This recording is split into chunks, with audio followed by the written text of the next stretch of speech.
Welcome to Spiritual Rockstar Podcast, where world-changing spiritual entrepreneurs come to deeply awaken the power within to bring forth their greatest purpose, to create massive awakened impact for millions of souls around the planet, while enjoying being in tune with all life and real wealth in all aspects of their lives. I'm your host, Daniel John Hanneman.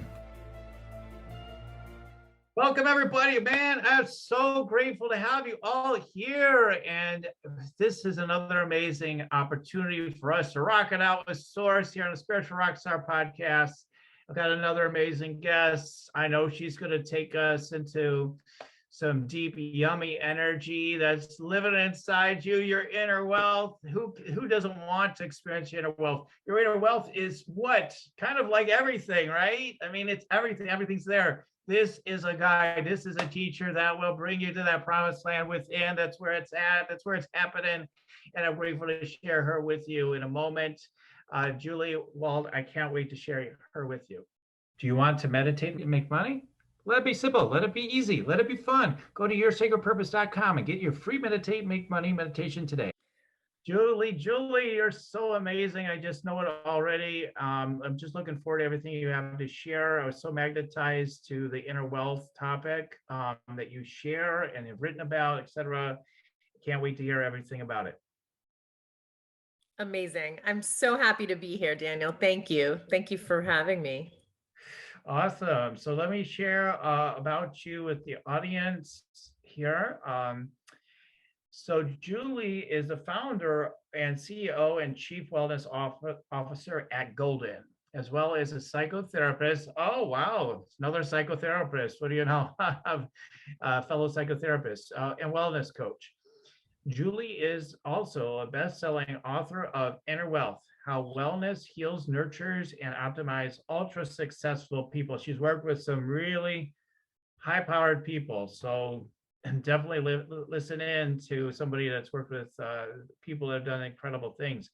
She has been named one of the top 100 women in healthcare by Women We Admire, holds a master's degree in social work from New York University, and began her career in 1995 working in mental health and healthcare settings. Julie is also a certified yoga instructor, meditation teacher, and Reiki Master. Golden was conceived in the wake of those attacks of 9/11, 2001, of course, when Julie noticed a profound shift in how individuals and organizations search for meaningful practices to support well-being. Julie created Golden to deliver personalized wellness programming for organizations and individuals. Today, Golden serves as a vast and influential clientele of high-performing companies, business leaders, and celebrities supporting mental health and physical health, happiness, and performance. Yes. All right. So you have a lot of different experience, vast array of experience. I'd love that to draw upon. And so of all these organizations that you're connecting with and these highly uber successful people, celebrities, etc., what is it that you see as like repetitively is the top challenges that they have? Like some of our audience members maybe like, well, I don't know if I should be listening. I haven't done that much, but I feel like we can learn like from I talk about people that are high performers a lot too sometimes because I'm like, what can you gain from the top of the top of performers in the world? And what are some of the mistakes they make too, though, right? So, and then that can help us for those of us that want to achieve more, to understand more. So tell us, what are some of the top challenges that they have, especially the secret ones, like the ones that some people may not always think about, like that people deal with in those positions. I'm curious. Absolutely. Well, I think it's safe to say that oftentimes our greatest strength is also our greatest weakness and can really manifest as a liability in our lives. And this goes for everybody. But when we're talking about these ultra high performers that I've, had the experience of working with, it's their drive, it's their intensity, it's their perhaps, in some cases, sort of inability to actually sort of slow down, that is obviously can be, can manifest as a huge strength in terms of, what they're able to achieve. But again, in that inability to slow down, stop and smell the roses, experience true connection, find a greater experience of balance in their life.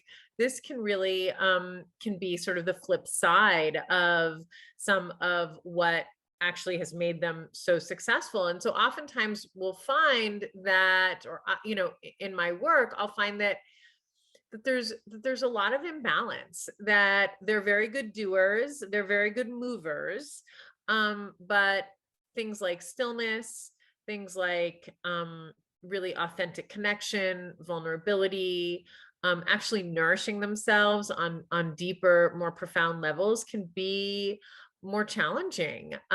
So that's been a really big insight through the years. It's oftentimes I'll be speaking with somebody and they will, be up at 5 and on their Peloton and, doing their workout and eating their healthy breakfast and running off to the office and, on their email, answering emails, having calls, in meetings, all the while, in every little hole, every little space is filled in. And they really think that they're taking care of themselves because they are eating well and because they are exercising, and Not they're on the doing a lot. Peloton. Hey, come on. Yeah, right. Exactly. They're doing a lot of the things that they should be doing. But oftentimes it's the stillness. As I mentioned, it's sort of that quieter presence that becomes a huge void and ultimately a really major liability for them. Yeah, I that's so wonderful that you share that. I mean, that's the theme of the day. I was just talking to somebody that talks about stillness and is needing to learn more of his balance as well between the sense of yin and yang, or however we want to put it, but like really that dynamic, because there are people who go through these fluctuations. I want to talk about it in more broader terms too, because like there are people that go through that and then they can't get out of it. Like there's certain people I know top of mind right away. I'm like, yep, they're still there. They're friends and whatnot, right? I'm like, I keep telling them, you got to take better care of yourself. And then they will slowly sometimes if they're not like my clients, but like they might start doing it. Like, hey, I did listen to you last time we talked. I did a little bit better. And they start letting it, but it's like they can't trust it. It's like, if I don't keep going, like everything's going to go to hell and nothing's going to work. That's often what's driving is fear. I'm not going to make the money. I'm not going to get the status. I'm not going to perform as best as I should. And, all these things. And then they literally can't trust stillness. But anyway, there's a bigger conversation. We'll get maybe to the broader context later, because there's people that go through all these phases with this whole journey that you're talking about, right? But like but that first thing is like, will they let the space in the first place? Like they can't trust that. And I use sports a lot because I'm a guy, maybe, I don't know, maybe a lot of women do too, but like sports, like Kobe Bryant, I always think about, like he was like, he would just keep overdoing everything. Like, 1,000 jump shots is good, then 2,000's better. That's all, And Phil Jackson, his coach at the time, had to tell him, and also his trainer, I forget his name off the top of my head, but anyway, his trainer had to keep telling him, you got to slow down. You can't. Literally had to lock him out of the gym. Like he would stay there and wait after he left the gym. And then if he come back in, like you'd have to push him, almost get violent, and be like, no, you can't do anymore. Like, and so it's this whole game they would play with each other. And then he even got to where he embraced meditation. And then his performance went to another level. So I know I'm doing a lot of talking here, but like I'm just using these examples too of like people have a hard time with it, but then they start realizing, and which I'm sure you'll share about, like your experience, like then they're able to even accomplish more things now because they've already nailed the doing part, right? They've already nailed Exactly. that part, right? So Exactly. I mean, there's definitely such thing as too much of a good thing. yeah. And, oftentimes what I think people find is when they can kind of, as you said, they've nailed the doing thing. If they can figure out how to infuse more reflection, more presence, more connection, it really has such a powerful compounding effect to their actual success, believe it or not. And even though, it might seem like if I just get this one extra thing done, or, close this one last deal, or whatever it might be, that Mhm. somehow I'll be better, happier, healthier, whatever they fantasize about. Oftentimes people find that when they learn to infuse some of these ingredients into their life that they don't have enough of, it actually brings the other flavors to life. For example, if you put a little bit of salt in a chocolate chip cookie recipe, it doesn't really taste salty. It just kind of brings out all of the flavors. Vanilla does the same thing in a recipe, right? You don't taste the vanilla, but it makes everything kind of more flavorful. So I with many of my high performers, as you said, they're great doers. If they can infuse some of these other ingredients into their life, into their ecosystem, all of a sudden it makes everything just actually more vibrant. Yeah, yeah, exactly. I know that I've had a little bit of my own journey with that in my own way. I know at times, like I always tell my story in graduate school, I was like, I hadn't been a high performer before that in most areas of my life. So I was like, that's it, grad school's here. I'm ready to go. It's time to be a high performer. And I was falling asleep with the books in my hand every night. Nobody will outwork me. Nobody. I tell you, nobody. And then I couldn't sleep at night. Like I started having a sleeping disorder then because I was overly overdoing it. And it wasn't like if I relaxed, like I was gonna like my grades were really gonna go down. It's like you max out at some point, right? Like, okay, you got as much done as you can, you study as much as you can.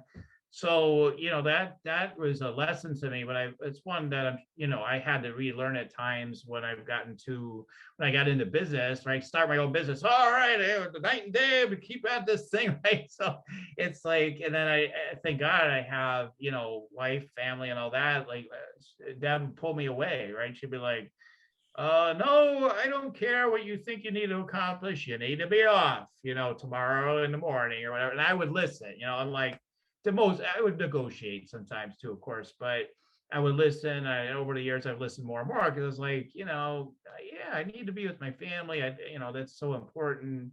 That's super big in itself.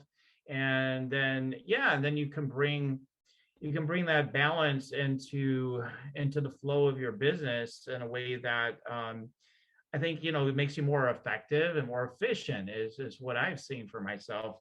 But I share all this in part too because usually I start with people's stories on this show, but I'm kind of curious. Have you been one of these higher achieving people in the past, and did you have a journey of having to let go or not so much? For sure. I mean, we teach best what we're learning Right, ourselves, right? right. So, yeah, I actually,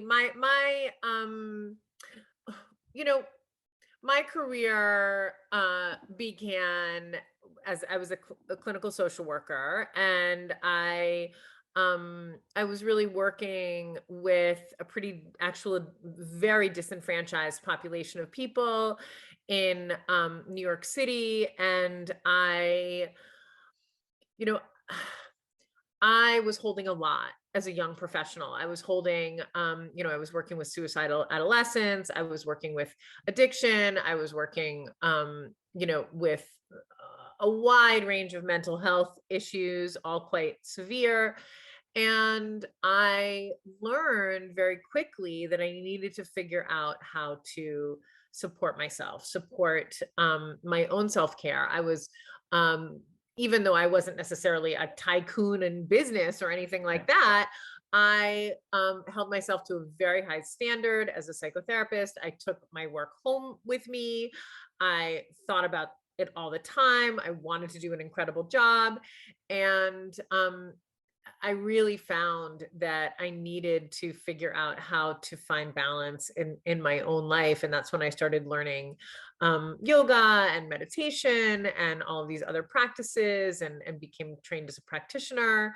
So it really started out of my own need to take care of myself. And then certainly later on in my career, when I started my business after 9/11, I very quickly ended up, finding myself in the situation that you mentioned, or that many of my clients have experienced, where I'm working 24/7, round the clock, somehow trying to support other people with their, health and well-being, yet slowly burning out myself, and really needing to stop and look in the mirror and figure out, how do I practice what I preach? How do I figure out how to weave stillness practices for the most part? Prioritizing relationships, these types of things that in some ways felt like they were getting in the way of my doing, but were obviously incredibly essential to my own mental health, well-being, and ultimately my success. We believe at my organization Golden, and the sort of framework for my book Inner Wealth, and the way that I work and coach with clients is really based on what we call the 4 pillars of wellness, which are movement, stillness, connection, and nourishment.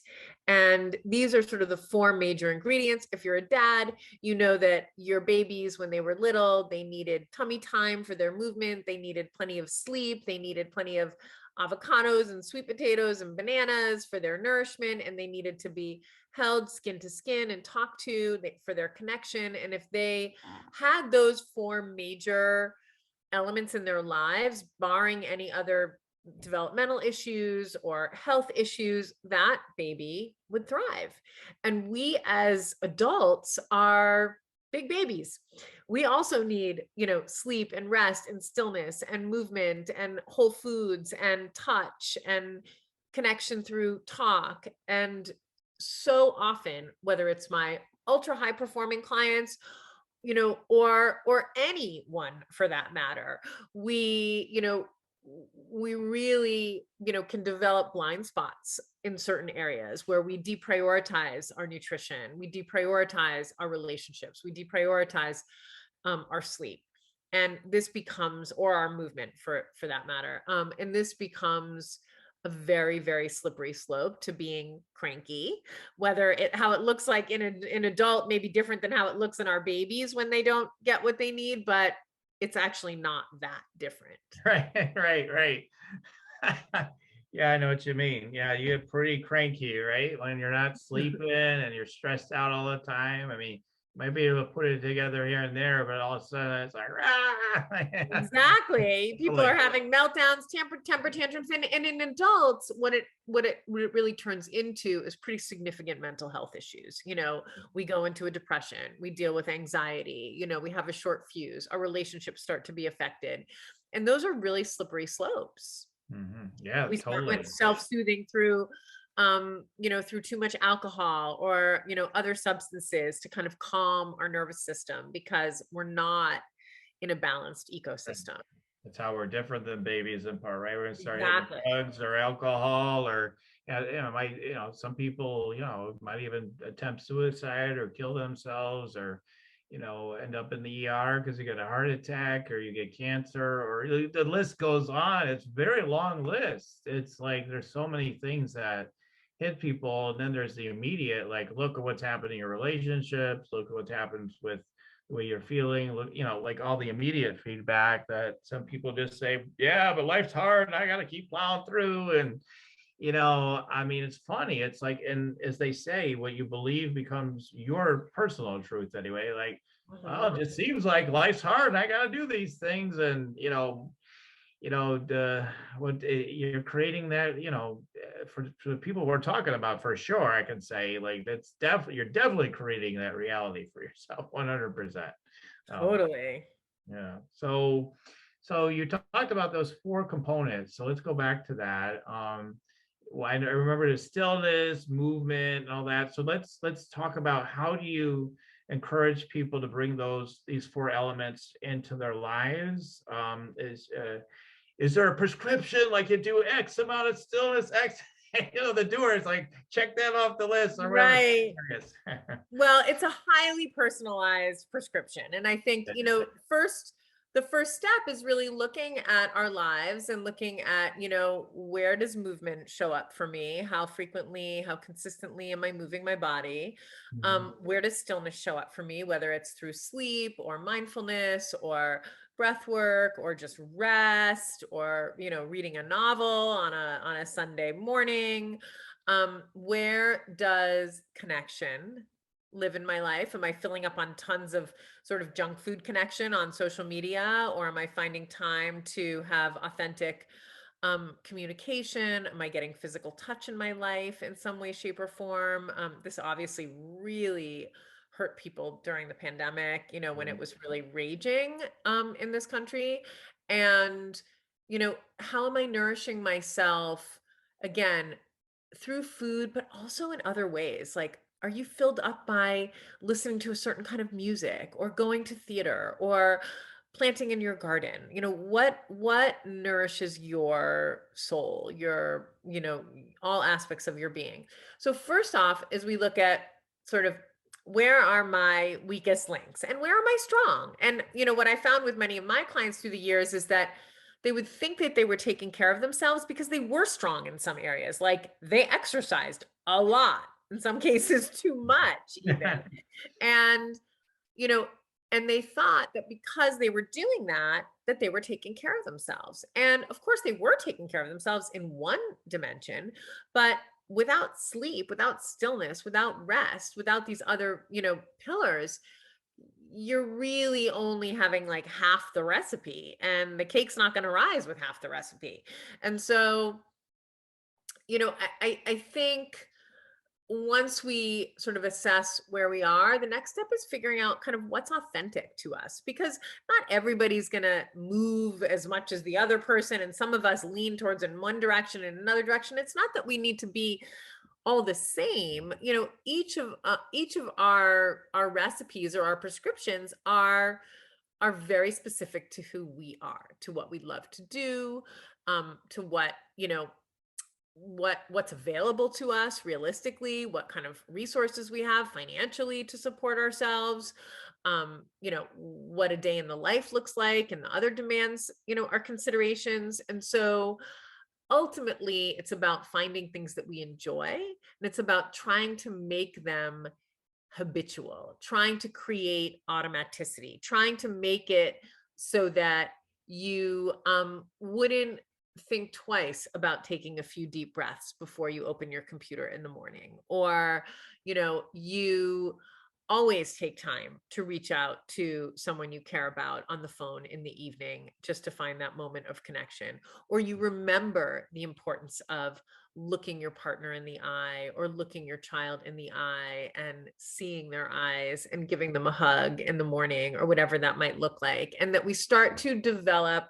some behavioral patterns that over time, again, just become habitual. We create automaticity with them.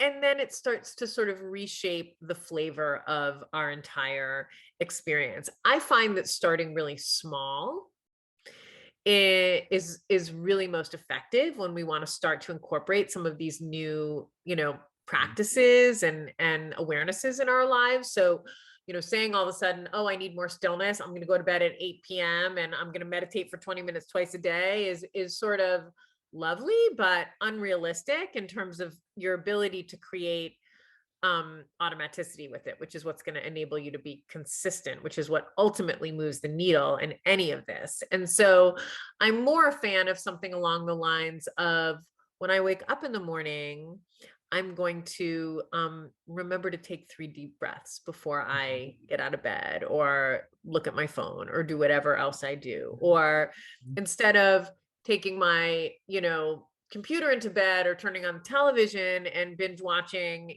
some show at night, I'm going to actually just order a paperback book and put it on my nightstand and commit to reading 1 page at night and invest in getting better sleep as a result. So finding really small practices one at a time to start to incorporate is really the key to success in this overall project.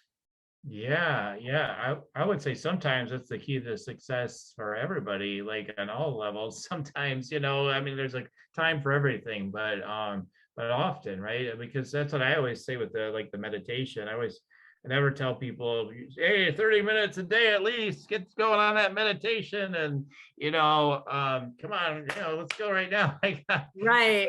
I always tell them, like, start, if you're not meditating at all, then just start with a minute, start with 5 minutes, whatever, start with something, but the consistency, right? Like that's what right? It's because if you miss a day, go right back to it. Don't just come back to your commitment right away.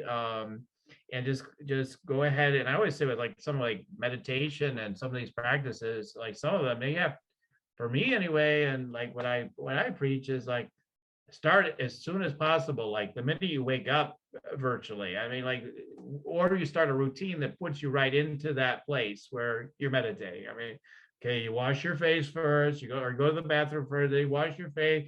All right, and like it's an exact pattern or whatever. Otherwise, our minds are like crazy. We don't have 1 minute. We gotta hurry up. Like, so, Absolutely. I agree 100%.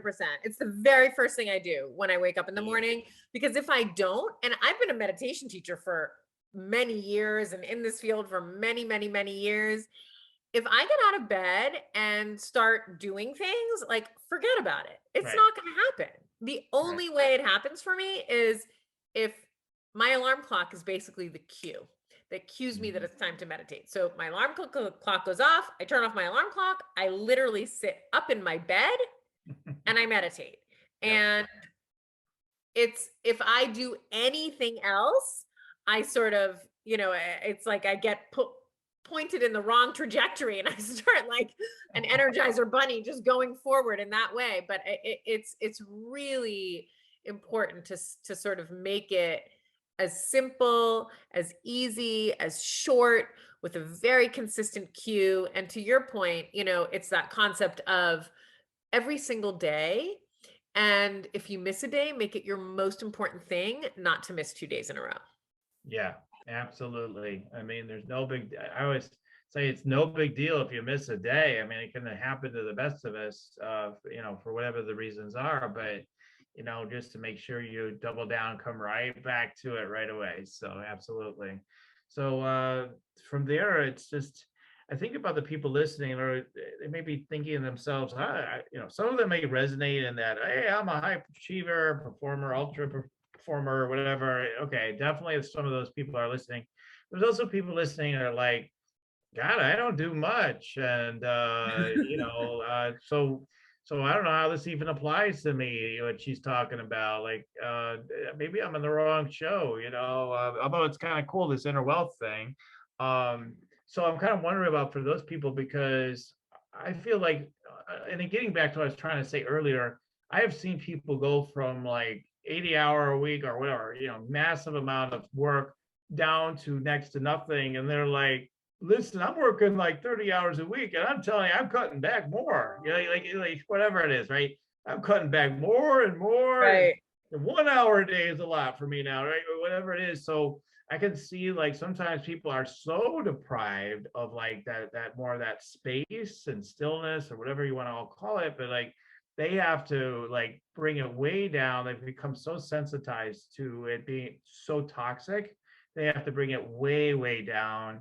And I think some more of the people listening can relate to that, maybe like even if their energy isn't one that's like geared towards being the worker bee, like too, there's a lot of people like that, like that they feel like maybe I'm just too lazy and everything, but maybe that's your unique way of being. I know people are very, quote unquote lazy, that do incredible things, do huge things in the world. So it's not necessarily a limiter. Everybody has their own rhythm, and to find your own authentic, you know, rhythm. There's things like what human design and astrology and all that stuff, right? That to help us to kind of figure some of this stuff out. But I think that what we can point to everybody is to the four things you talked about are important for everybody, wherever you are, and to build on that foundation.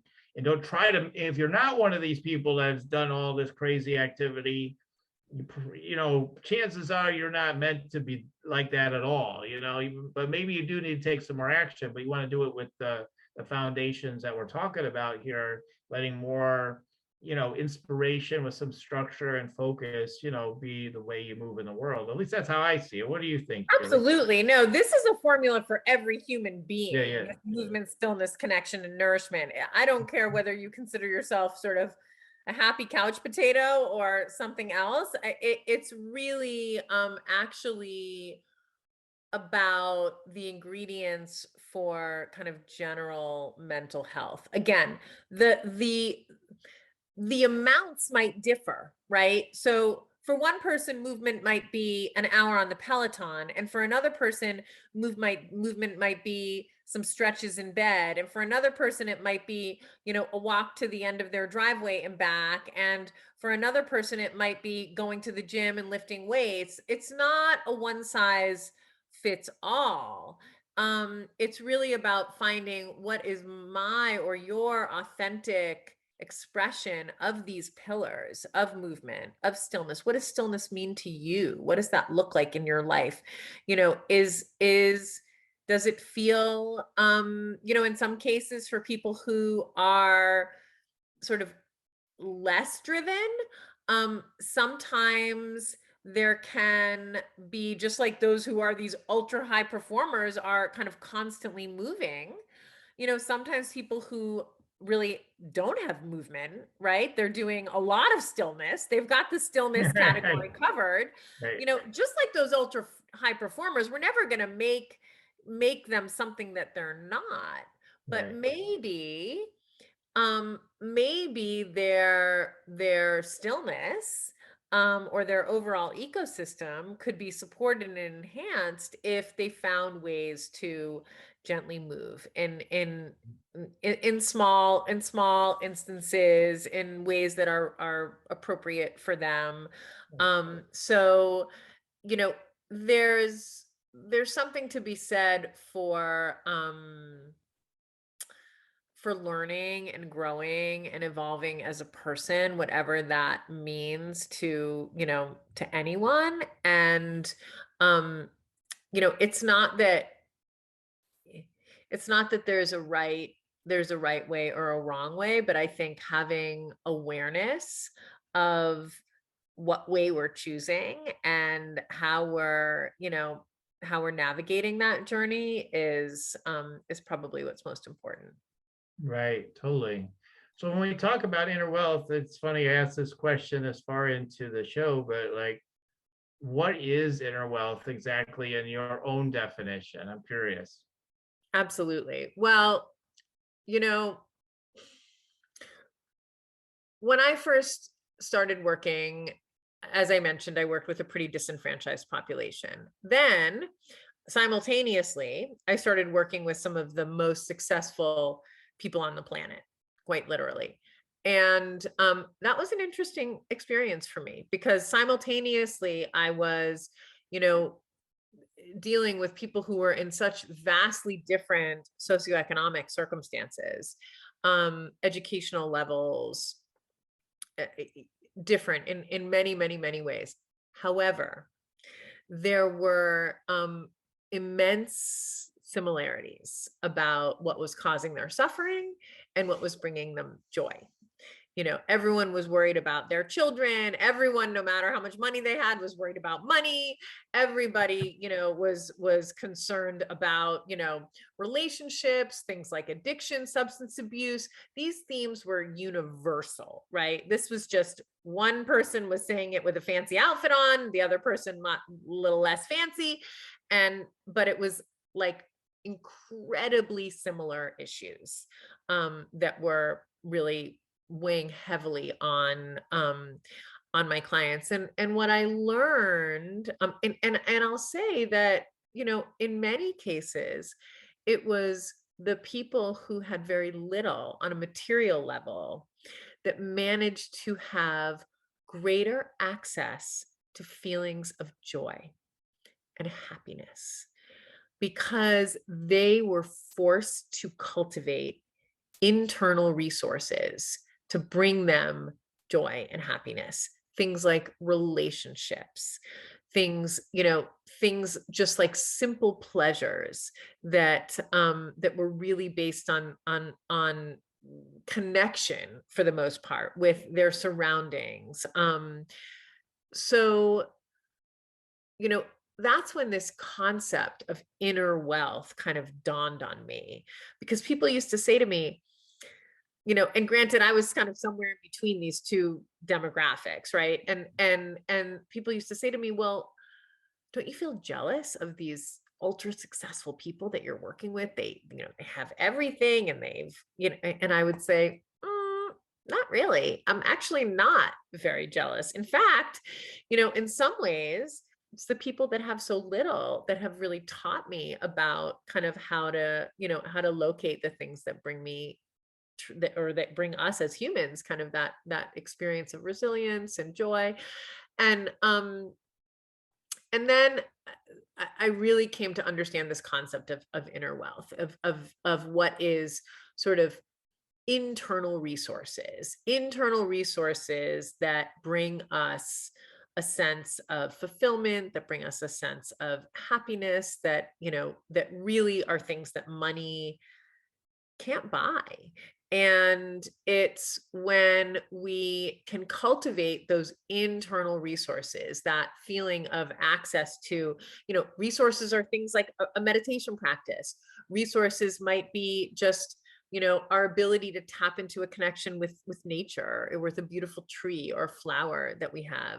Resources might look like, our ability to nurture relationships and show up authentically. Like, those are huge resources for people. Those help us cope with challenging times. In many ways, those tools are more effective than having a lot of money in the bank when things really get tough. And so it's not that outer resources, financial resources, material resources are not good. I have nothing against that. I think it's wonderful if people are able to, have resources to support themselves in a variety of different ways. But if that's in the absence of this internal wealth, of this wealth of ability to nurture their mind, their body, their spirit in these different ways, it's quite sad, actually.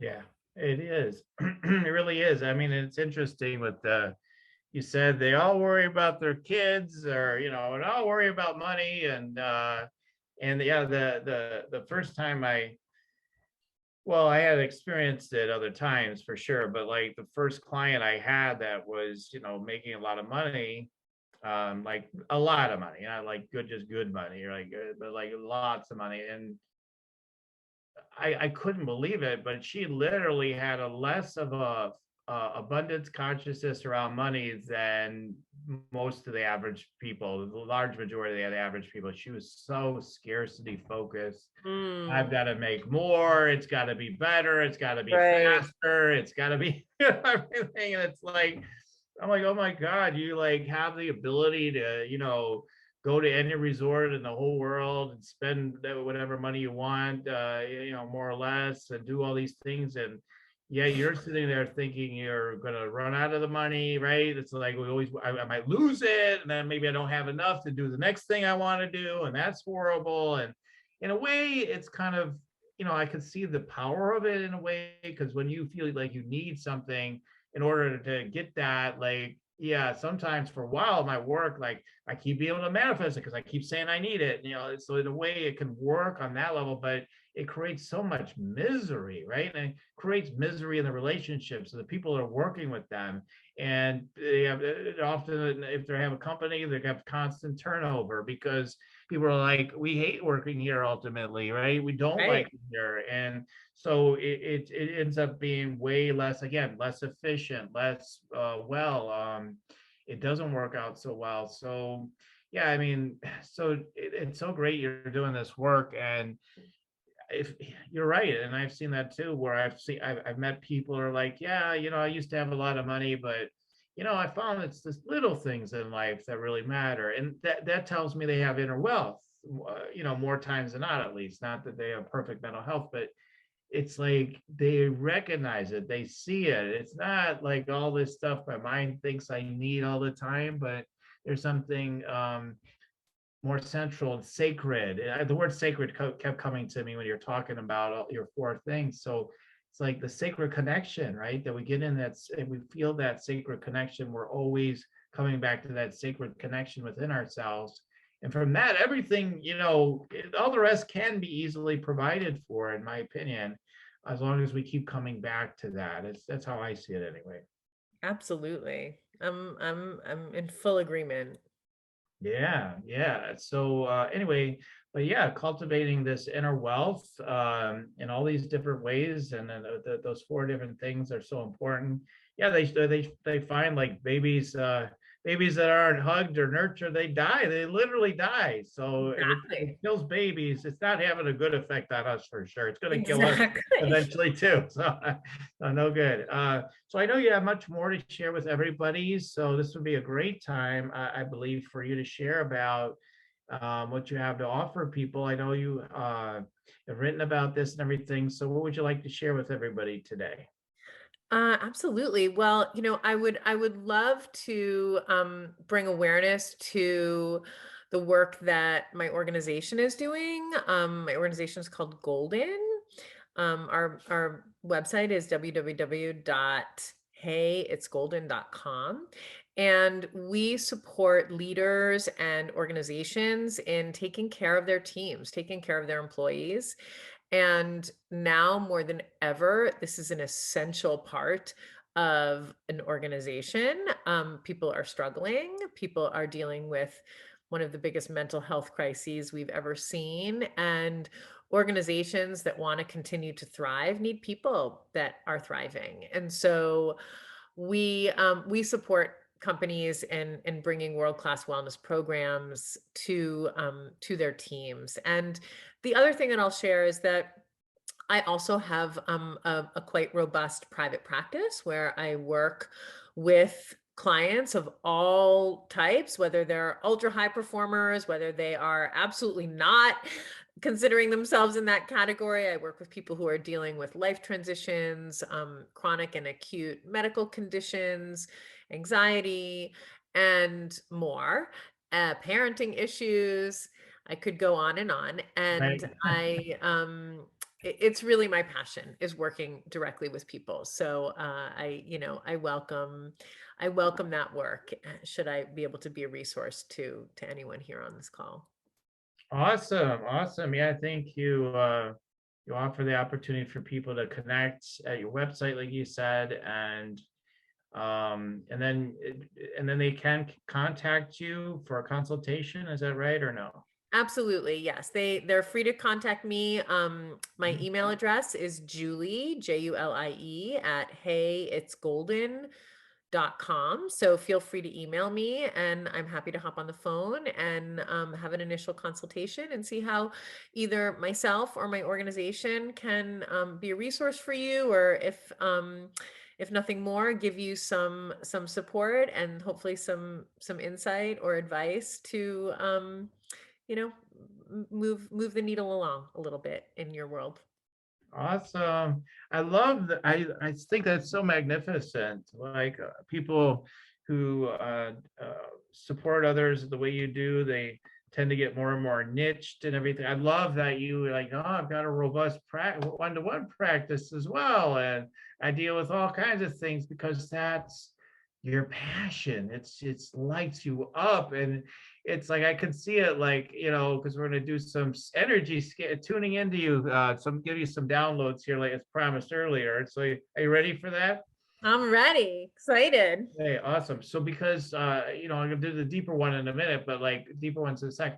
But like, yeah, I see you as like a detective almost. Like you're like, I'm on the case. I can figure this thing out, right? We'll get to the bottom of this, and you like the variety. It's like oh yeah, it doesn't matter. It's a drug issue. It's this. Maybe there's certain things you don't want to deal with, but like, this issue, that issue, we can find the solution, like that whole thing, right? So it's like, I love that. I love that, and that you're such a spiritual rock star, and that you're following that calling, because so many people in your position might say, well, it's not smart, it's probably a better business model to niche this thing, go for all these the highest dollar possible, and only, and but it sounds like it's not the way you operate. You're operating more from what truly is, fulfills you the most on every level. So that's awesome.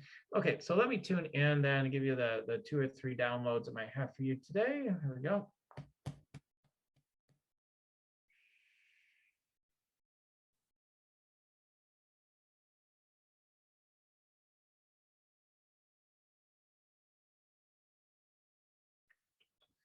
Okay, trigger alert. I hope I'm not saying anything that'll trigger you. So, but I share things because I know there's a reason what I'm hearing is important for people to hear. So I have been, okay, I'll soften it by saying this. I've been called the king of nerds by some people. All right. So, but I'm getting like this whole nerd alert to you. Like, they're like, nerd alert, nerd alert. So let me share more about that. 1 second. I used to be really sensitive to that term. That's why I'm being cautious about it. Okay. Yeah, I don't know. I keep feeling like there's something there, maybe for you to lean into with other people that are different but inquisitive, and you know, I feel like maybe you've done this already, but maybe you're training more super sleuths or something like that. Like there's skills that you've developed. Some of it's intuitive, but I feel like you're creating more practitioners of what you do. And again, you may have already done that, but like, I don't know, but like, I'm getting something around that. Like, so anyway, so that's the download on that. These are just quick ones. Let's see what else comes through. Let's just get it. All right. Wow. Yeah. Let's just see like a lot of people going out there. So wow. Okay. Yeah.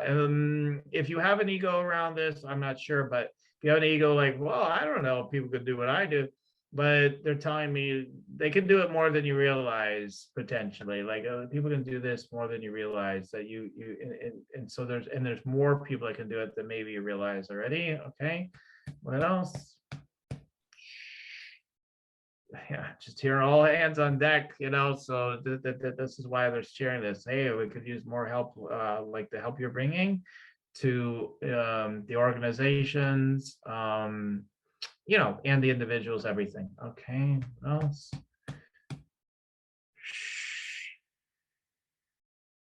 On the intuitive level, you've got a lot of intuitive senses. They're showing me you as a deep knower. They keep showing me your nose. That always is a sign of like you, for me anyway, that you're a deep knower. You just know things, but you also are, you are energy sensitive as well.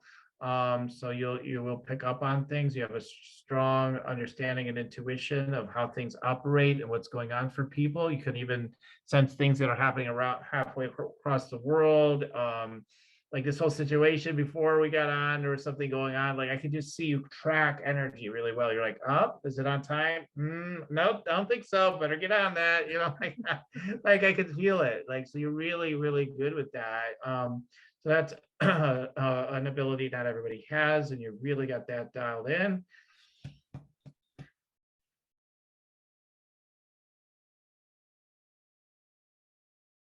Just saying, so getting it from the heart space, the sanctuary energy. I almost got this feeling like maybe you're creating, maybe it's for yourself, but it could be for others too, like creating a sanctuary for people that need an actual place to go to, and just feel it like this place where they can really get in their hearts more, and finally feel like they're back home, spiritually speaking, and then kind of like a rehab center in a way, like in that way, like then they like, oh, I can reemerge in the world. I'm whole now, I can found my way back. And so there's might be something to that. Now, I always, when I share all these things, Julie, my mind actually usually thinks I'm insane. Like probably none of this resonates. Probably none of it's true. Like sometimes I feel that way. So I'm always fascinated to hear what the person on the other side is going to say about what came through. So does any of this make sense to you so far? Yeah, it does make sense. It absolutely makes sense. I've definitely thought about the idea of training others and specifically what I do. I do have a small team of coaches in my organization, but this is something that, has a lot of room for expansion. I certainly am energy sensitive and intuitive and kind of always have been. And the sanctuary thing's interesting. I think, um, I'm gonna have to marinate on that one a little. Yeah, there's something really powerful in that. Like I really feel it. I Let's see what that is for you. But yeah, there's something really percolating with that. Yeah. So anyway, well, grateful to share with you today. People want to check me out, you can go to yoursacredpurpose.com. And I do have opportunities currently for you to apply to meet with me to get an energy scan consultation around your purpose, your gifts, what's going on for you, and your sales, etc. If you're an entrepreneur. So check that out at yoursacredpurpose.com.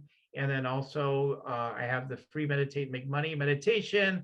People are making more money by meditating, and you listen to my meditation. Check that out at yoursacredpurpose.com. The last thing is on Mondays, if you enjoyed listening to me do this energy scan briefly here, I do energy scans every week at 3 p.m. Central at Rock Your Sacred Purpose on Facebook on Mondays at 3 p.m. Central. So check that out as well.